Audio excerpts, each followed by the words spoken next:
The restaurant seemed to tilt beneath my feet when Jake raised his glass that night, his voice cutting through the candlelit hum like a knife. To being free, single, and searching. My sixth wedding anniversary had turned into my public execution, and when he handed me a gift box with a smirk, I already knew the cruelty waiting inside. A black t-shirt, bold white letters, 6 years of disappointment. His parents lifted their glasses, smiling, as though my humiliation was the entertainment they had paid for. I wanted to crumble to vanish into the polished floor, but something inside me refused. I was 32, a woman who had once believed in fairy tales, who had built her life around loyalty, compromise, and love. I had married Jake thinking we would grow together. Instead, over the years, he had grown distant, slipping further into late nights' new colognes and excuses that smelled of lies. His touch had vanished. His affection thinned into pecks on the cheek, and his laughter belonged to rooms where I wasn't welcome. I kept telling myself marriages went through seasons, that this was just winter and spring would come. But the receipt from a t-shirt shop I found in his pocket weeks ago had told me the truth. My husband was planning to make me the punchline of his joke. Still, I stayed quiet. I watched, I listened, and I began to collect the pieces of his betrayal. Credit card statements with dinners and jewelry I never saw. A burner phone tucked in his drawer filled with messages to a woman his parents adored more than me. His mother Barbara calling me temporary. His father Richard smirking at my every attempt to belong. They weren't just planning to erase me. They were rehearsing it like a play for an audience that didn't know I already held the script. I can still remember sitting in the laundry room the day the truth hit me. Surrounded by piles of clothes, the receipt crumpled in my hand. I realized I wasn't weak. I was preparing. And when the waitress at a quiet cafe, Megan, with her soft eyes and hesitant voice, told me she'd overheard my in-laws whispering about an anniversary surprise at Vincenzo's, my resolve hardened. They thought they were clever. They thought humiliation would break me. They thought I was still the quiet, compliant Emma who folded her edges to fit their world. They were wrong. In the weeks leading up to that dinner, I found strength I didn't know I had. I visited a lawyer. I secured my savings. I uncovered more than Jake ever imagined I could. I found out about Michael. The brother Jake never mentioned, the son, erased from the Collins family history. And when I finally met him sitting across from me in a Boston cafe, I saw the reflection of everything I had been denied: kindness, honesty, a chance to be seen for who I truly was. He had been discarded by the same people trying to discard me. We didn't plan it, but broken pieces sometimes fit together better than anything whole. 6 weeks later, holding a positive pregnancy test in my trembling hands, I knew my announcement at that dinner would not be the humiliation they scripted, but the rebirth of everything they tried to take. So when Jake raised his glass and the restaurant hushed, when Barbara's eyes gleamed with triumph and Richard's smirk deepened, I didn't flinch. I stood.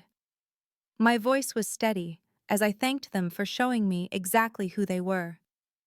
I revealed the financial games, the lies, the truth they thought was hidden, and then I nodded to the door. Michael walked in, a ghost resurrected, a brother denied, and the room fell into stunned silence. I laid the documents on the table, proof of their corruption, proof of Michael's stolen legacy. And finally, I touched my stomach and gave them the one announcement they could never undo. I was pregnant. Not with Jake's child, but with the future of a Collins family that would be built on love, not cruelty. Barbara hissed. Richard fumed. Jake stammered, but I was calm. I handed her the t-shirt. This suits your family better than it suits me. And I walked out hand in hand with Michael, my heart lighter than it had been in years. The air outside Vincenzo's hit me like a baptism, sharp and cold, scrubbing the suffocating weight of that dining room from my lungs.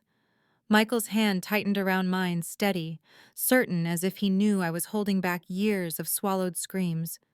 Behind us, I could hear the fractured chorus of voices, Barbara's shrill disbelief, Richard's growl, Jake's desperate stumbling for control. But none of it mattered anymore. I had stepped out of their theater, and for the first time in years, I was no longer the character they had written for me. I was the author. That night, I sat on the edge of my bed staring at the wedding portrait that still hung on the wall. I studied my younger self in that photo, bright-eyed, believing, so desperate to belong. I whispered to her, "You tried. You gave everything. But it's not your fault they turned love into a weapon." Then I took the frame down, placed it gently in the trash, and felt something inside me exhale. The days that followed were chaos. Jake showed up at the house, pounding on the door until the neighbors peeked from behind their curtains. He shouted about betrayal, about family, about how I had humiliated him in front of everyone who mattered. I almost laughed. "Humiliated you," I wanted to scream. "You humiliated me for 6 years in every silence, every smirk, every dinner, where you let them strip me bare." But I didn't open the door. I didn't give him that satisfaction. Instead, I called the lawyer I had quietly retained weeks before. The divorce papers were ready. Barbara tried her own tactics. She called voice sugar slick, telling me to be reasonable, reminding me of all the Collins family name could still offer me if I simply fell back in line. Richard sent a message through one of Jake's cousins, warning me about burning bridges you might one day need. I let them talk. Let them throw words like stones. Because in my hand I held documents that proved their empire wasn't as untouchable as they pretended. Years of financial manipulation, tax evasions, and the erasure of Michael's inheritance, all of it carefully gathered, copied, and ready to be revealed if they pushed me too far. And Michael, he became my anchor. We spent hours talking about the scars the Collins family left on both of us, the different ways we had been discarded. He carried his rejection like a brand. I carried mine like a wound. Together, we began to turn them into armor. When he placed a hand on my stomach one evening and whispered, "They can't touch this," I felt hope pulse through me for the first time in years. Our child would not grow up under the Collins shadow. He would grow up free. The town buzzed with rumors, of course. Small places thrive on whispers. At the grocery store, women who once turned their noses up at me now leaned in close, eager for details. Some pitied me, some judged me, some quietly celebrated the Collins' downfall. I didn't feed them gossip. I simply smiled, bought my bread and milk, and walked away. Because I knew the truth, the real story wasn't about their scandal. It was about my survival. Then came the letter from Jake's lawyer, a desperate attempt to salvage what he could. Custody threats, demands for silence, offers of settlements if I agreed to keep the documents hidden. My lawyer smiled as he slid the letter across the table. "They're scared," he said. And for the first time I realized the shift. I was no longer the hunted. I was the one holding the match. At night, I would lie awake, hand resting on my belly, listening to the quiet of my home. The loneliness still lingered sharp at times, but beneath it was something sturdier: peace. For the first time since I said I do, I belonged fully to myself. The court hearings came like storms, loud, messy, and impossible to ignore. Jake walked in with his usual swagger, but I saw the cracks in his armor. His once polished suit hung awkwardly, his tie askew, his eyes restless. He still thought charm could bend the truth, but charm cannot rewrite evidence.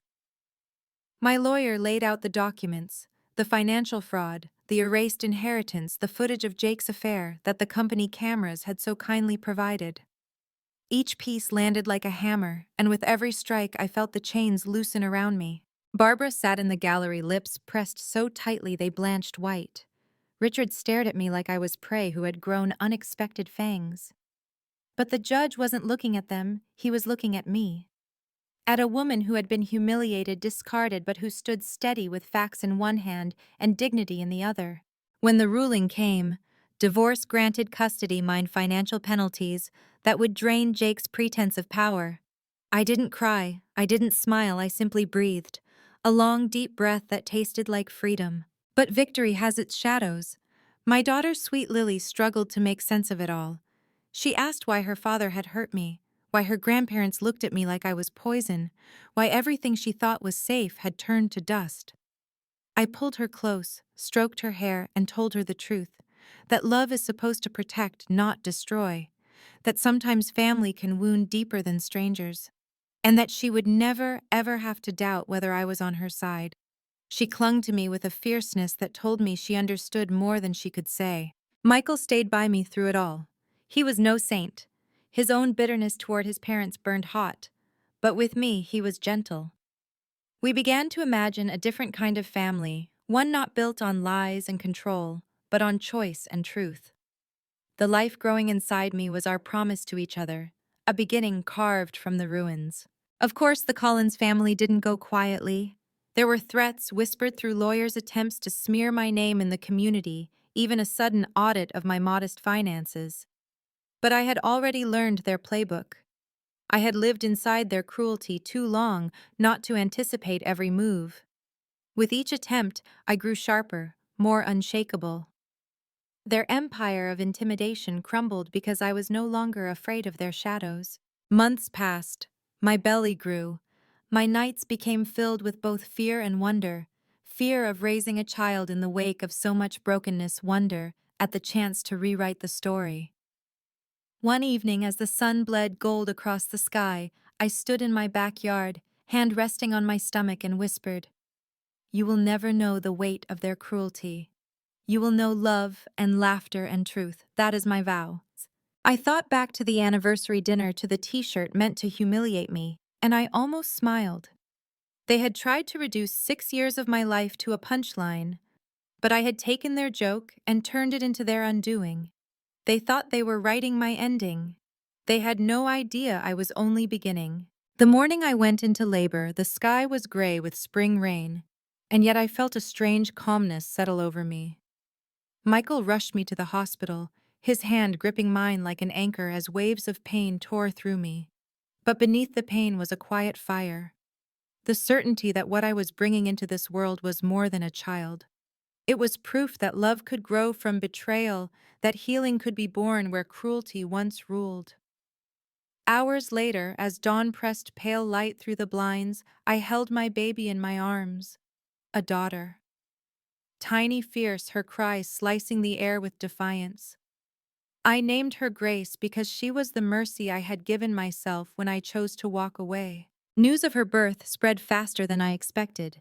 Barbara sent a stiff note through a mutual acquaintance. "Congratulations, though we questioned the timing." Richard didn't even bother with civility. Jake tried to demand visitation, claiming blood rights, though everyone knew Grace was not his. My lawyer shut him down with a single motion. The Collins name, once a fortress looming over my every move, had become little more than a crumbling wall I no longer had to climb. I built a new rhythm. Late nights, rocking Grace in the nursery. Lily reading stories aloud to her baby sister Michael, fixing squeaky doors, and cooking simple dinners that tasted like peace. It wasn't perfect, we carried scars, all of us, but it was real. Every laugh, every tear, every stumble forward belonged to us, not to the script the Collins family had tried to write for me. And yet sometimes, late at night, when the house was finally quiet, I would remember that anniversary dinner. The clink of glasses, the smug curve of Jake's smile, the weight of that cruel t-shirt in my hands. I realized the humiliation they planned for me had become their legacy, not mine. Because from that night on, the truth of who they were was exposed: shallow, vindictive, incapable of real love. Their toast to freedom had freed me more than anyone. Years later, standing in the school auditorium as Lily graduated, I saw Jake in the back row, older, smaller shadows under his eyes. Our daughter didn't look at him. She searched the crowd until she found me, Michael and Grace, waving wildly from the front. She smiled a smile that reached her whole face, and I knew then that I had kept my promise.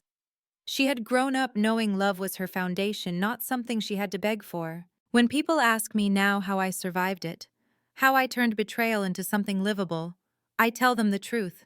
You don't survive by winning their game. You survive by building your own, by refusing to be their punchline, by writing your own ending, even when your hands are shaking. So if you're watching this and you've been laughed at, betrayed, humiliated, remember this. Their cruelty does not define you, what you choose next does. And if my story reached your heart, I hope you'll share it, so another woman in the shadows can hear her strength echoed back. Like this video, subscribe for more stories. And tell me in the comments if you've ever found power in walking away. Because sometimes the greatest revenge is not destruction, it's rebirth.